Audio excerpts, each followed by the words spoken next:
Hai, hari ini kami berada di SK Macang Bubuk 2.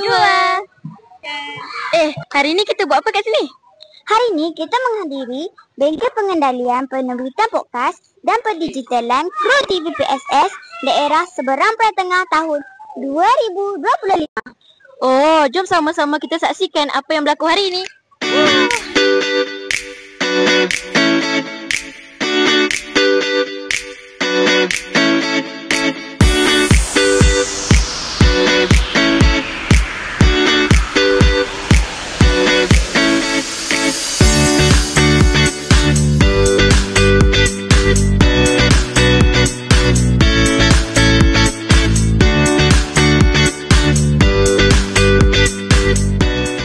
Memudahkan kerja-kerja bumi sedang dari itu tak dibilang.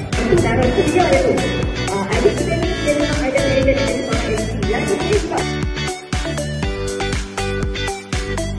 Cima, best juga aktiviti hari ini. Memang best pun.